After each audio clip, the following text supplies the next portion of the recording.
एक वक्त था जब कराची को रोशनियों का शहर कहा जाता था। नए दिन का सूरज निकलने से पहले ही सारी कच्ची पक्की सड़कें धुल जाया करती थीं, साफ हो जाया करती थीं। बच्चों के स्कूल जाने से पहले ही शहर का सारा कचरा भी उठा लिया जाता था। पैदल चलने वालों के लिए फुटपाथ भी इस शहर में हुआ करते थे। स्पोर्ट्स के लिए बड़े बड़े ग्राउंड थे, तफरी के लिए कुशादा पार्क्स यहाँ पर हुआ करते थे। लेकिन अब कराची वाले ये शिकायत करते हैं कि शहर में खुली जगह ही नहीं रही। हर जगह कब्जा माफिया ने तजावुजात खड़ी कर रखी हैं। जहां पर पार्क हुआ करते थे वहां अब प्लाजे बन गए हैं, चाइना कटिंग हो गई है। इंक्रोचमेंट रोकने वाले अब खुद ही फुटपाथों पर इंक्रोचमेंट करवा रहे हैं। नालों पर बनी तजावुजात की वजह से पिछले साल बारिश ने जो तबाही मचाई वो सबको आज भी याद है। Chief justice of Pakistan justice Gulzar Ahmed ने कराची में कायम तजावुजात के खिलाफ होने वाले केसेस की समाअत के लिए वो अब कराची में ही मौजूद हैं और आज भी सुप्रीम कोर्ट कराची रजिस्ट्री में तजावुजात के खिलाफ केसेस की समाअत हुई, जिसमें अदालत ने कमिश्नर कराची को शाहराह फैसल पर बने अनलीज नस्ला टावर को गिराने का हुक्म दे दिया। चीफ जस्टिस ने एडमिनिस्ट्रेटर KMC लईक अहमद पर सख्त बरहमी का इजहार किया। रिमार्क्स दिए कि कराची में जो भी लीज देने में मुलव्विस हैं उनके खिलाफ FIRs दर्ज कराएं और यह पहला इकदाम होगा। चीफ जस्टिस ने एडमिनिस्ट्रेटर की सरजनिश करते हुए रिमार्क्स दिए कि KMC को खोखला कर दिया गया है। आपकी मशीनरी गल सड़ रही है, ट्रक खड़े हुए हैं, मुलाजमीन ने उनके पुर्जे निकाल लिए हैं। पहले KMC अपना फंड खुद पैदा करती थी। KMC के 80% अमले को फारिग करें, कोई काम नहीं करते और सारा दिन दफातर में बैठे रहते हैं। चीफ जस्टिस गुलजार अहमद कराची को उसकी असल शक्ल में वापस लाने के लिए शहर में तजावुजात खत्म करने का हुक्म दे रहे हैं, इंतजामिया की सरजनिश कर रहे हैं और सुप्रीम कोर्ट के हुक्म पर आहिस्ता आहिस्ता कराची को उसकी असल शक्ल में वापस भी लाया जा रहा है। एम्प्रेस मार्केट समेत कई अहम जगह बहाल की जा चुकी हैं। KDA स्पोर्ट्स कॉम्प्लेक्स में बनी तजावुजात और अलादीन पार्क में बने गैर कानूनी पवेलियन एंड क्लब और शॉपिंग एरिया को इस वक्त मिसमार किया जा रहा है। 1992 में एक निजी कंपनी को अलादीन पार्क के लिए 45 एकड़ जमीन 25 साल लीज पर दी गई, जिसकी मुद्दत 2017 में खत्म हो गई। मुआहदे के तहत पार्क की 30% जमीन का कमर्शियल इस्तेमाल किया जा सकता था, लेकिन 2004 में अलादीन पार्क को तिजारती मकासद के लिए इस्तेमाल करने के लिए लीज में तब्दीली की गई और 25 साल में लीज पर जमीन हासिल करने वाली कंपनी ने अलादीन पार्क की जमीन दीगर निजी कंपनीज को कमर्शियल मकासद के लिए 99 साल लीज पर दे दी और फिर 2014 में 18 एकड़ अराजी पर पवेलियन एंड क्लब बनाया गया और 2 शादी हॉल भी वहां पर तामीर किए गए। लीज मुआहदे के मुताबिक निजी कंपनी को पार्क की सिर्फ 5% जमीन पर कमर्शियल सरगर्मियों की इजाजत थी, लेकिन पार्क की 75% जमीन को कमर्शियल सरगर्मियों के लिए इस्तेमाल किया गया और 280 के बजाय यहां पर 650 दुकानें बना दी गईं। लेकिन जब ये दुकानें बनाई जा रही थीं उस वक्त हुकूमत कहां मौजूद थी, ये मुतल्लिका इदारे कहां सोए हुए थे और इन्होंने कोई कार्रवाई क्यों नहीं की, इसको क्यों नहीं रोका गया, इसकी जिम्मेदारी किस पर। आज सिर्फ एक आम इंसान की जमा पूंजी वो अपने उसका नुकसान हो रहा है और उसको खाने के कारोबार करने के लाले पड़े हुए हैं। तो हलीम साहब, ये इसकी जिम्मेदारी आप किस पर डालेंगे? ये पाकिस्तान पीपल्स पार्टी की सूबाई हुकूमत की सिर्फ जिम्मेदारी है या फिर कराची में जो एक बड़ी मजबूत जमात हुआ करती थी, आपकी इत्तेहादी भी आजकल MQM और ज़ाहिर कुछ लोग चाइना कटिंग को उस जमात से भी मंसूब करते हैं, वो इसके जिम्मेदार हैं जो पूरे शहर में ये नाजायज़ तजावुजात की भरमार है?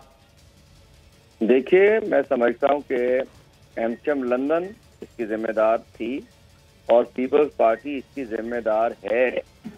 और आपको पता होना चाहिए कि हलीम साहब, जिस वक्त की ये बात हो रही है उस वक्त तो MQM लंदन और पाकिस्तान अलग अलग नहीं थे, सिर्फ MQM हुआ करती थी और ये तमाम लोग उसमें मौजूद थे जो आज आपके साथ हैं। सरबराह था वो MQM लंदन ही थी और हम उस MQM को, जो MQM पाकिस्तान से पहले थी, हम MQM लंदन तस्वर करते हैं। जो लंदन से चला करती थी वो MQM लंदन थी, जो 22 अगस्त से पहले जो अल्ताफ हुसैन की क़यादत में MQM काम लंदन थी, वो इसकी जिम्मेदार थी, वो जिम्मेदार है, वो जिम्मेदार रहेगी। लेकिन उस सबके जिम्मेदार ये गुज़िश्ता 13 साल से ये सारा ड्रामा सिंध में जो कुछ हो रहा है, ये SPC है, KBC है, सारा पीपल्स पार्टी के पास है। और असल जिम्मेदार ये है, मैं समझता हूँ कि जिसने लीज दी उनको उस वक्त के जो KMC के अफसरान थे उनको, सेंट्रल गवर्नमेंट की जिसके सिग्नेचर थे उनको, और वो बिल्डर जिसने उसको अपनी बायलॉज से बाहर गया, जो अपने MOU, अपने एग्रीमेंट से बाहर निकला, अपने लीज डॉक्यूमेंट से बाहर निकला, इन सबको पहले लटकाना चाहिए और उनसे इन शॉपकीपर्स का जुर्माना दिलाना, वो मुआवजा दिलवाना चाहिए। ये बेचारे शॉपकीपर्स, ये मासूम है, इन्होंने तो परचेज किया। गवर्नमेंट के इदारे वाले, अगर फर्जिया कोई शख्स डॉक्यूमेंट लेके कहीं चला जाए, वो बंदा जाएगा KMC में पूछेगा, हाँ जी कागजात ठीक है, वो कहेगा ठीक है। केडीएम में जाएगा, पूछेगा कागजात ठीक है, वो कहेगा ठीक है। उसके बाद अगर वो किसी परचेज करता है, केबीसी में जाएगा, वो कहेगा ठीक है, वो कहेगा बिल्कुल ठीक है। डीसी ऑफिस वाले कहेंगे ठीक है। उस बेचारे का क्या कसूर जिसने जगह परचेज की है? मैं कहना चाहता हूँ चीफ जस्टिस साहब से अपील करते हैं कि जिस माफिया ने इसको गलत कंस्ट्रक्शन करके लोगों के कंस्ट्रक्शन कराई और आज को तोड़ा जा रहा है, उनको गिरफ्तार करके। सही, तो हलीम साहब चले, पीपल्स पार्टी को आप पूरा ही जिम्मेदार ठहरा रहे हैं, लेकिन ये एमक्यूएम लंदन जो आपने कहा जिम्मेदार थी, उस एमक्यूएम लंदन में उस वक्त जिस वक्त की ये बात हो रही है, फैसल सब्जवारी भी हुआ करते थे, ख्वाजा इज़हार भी हुआ करते थे, कंवर नवी जमील भी हुआ करते थे, अमीनुल हक भी हुआ करते थे, तो जमात में रहते हुए इन लोगों पर भी जिम्मेदारी आयद होती है इस तमाम अमल की?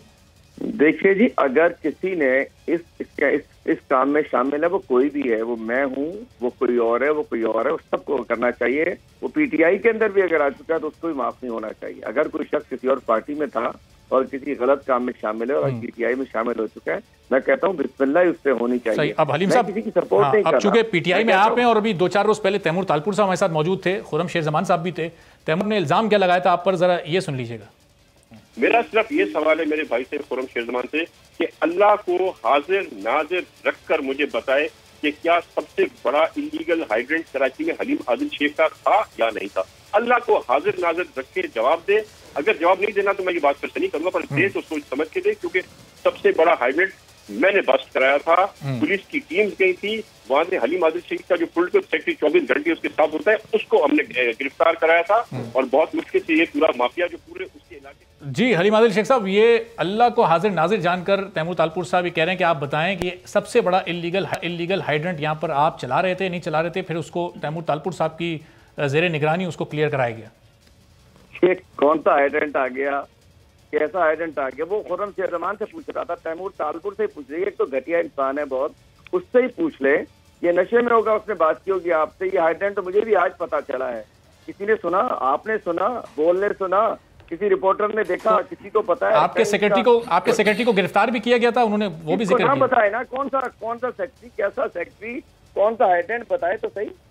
घटिया इंसान, 2 नंबर इंसान, अल्लाह माफ करे। तैमूर तालपुर तो वो शख्स है कि जब ये अपने इलाके में जाता है, इलाके के लोग अपने बच्चियों को स्कूल भेजना छोड़ देते हैं। मैं किस घटिया इंसान की आपने बात की है? ये वो शख्स है कि अल्लाह माफ करे, इसके फार्म हाउस से स्कूल की 6वीं, 7वीं, 8वीं जमात की बच्चियां रिकवर हुई थी और ये अपने पीपल्स पार्टी के लीडरशिप को, बस आगे मैं नहीं बताना चाह रहा। ये तो हलीम साहब, फिर ये केसेस क्यों नहीं दर्ज कराया आप लोगों ने? फिर लोग गवाही देने क्यों नहीं आते सामने? ऐसे लोगों को आप क्यों नहीं सपोर्ट करते? फिर यार अरबाब जहांगीर, अपना शो कीजिए आप। बात ये है कि मैं आप जिस टॉपिक पे जा रहे हैं ये पुरानी बात है उसके अंदर, ठीक है ना? मैं कोई आपसे 1-to-1 शो नहीं कर रहा। तैमूर तालपुर की बात उस वक्त कीजिए आप। अब मैंने आपको जवाब दे दिया, कौन सा हाइड्रेंट, कैसा हाइड्रेंट, कौन सा पॉलिटिकल सेक्रेटरी, वही बता दे कि भाई तो कब आपने जो इल्जामात लगाए, आपने भी फिर इल्जामात लगा दिए। उन इल्जामात के खिलाफ आपने अब तक क्या कार्रवाई की है? आप सिंध असेंबली में अपोजिशन लीडर हैं, अगर उनसे सवाल करें वो बुरा मान जाते हैं, आपसे सवाल करें आप बुरा मान रहे हैं। बात ये है, अगर आपके पास ये चीजें, ये आप सब, आपने जो इल्जामात लगाए, इन इल्जामात को आप साबित कर सकते हैं?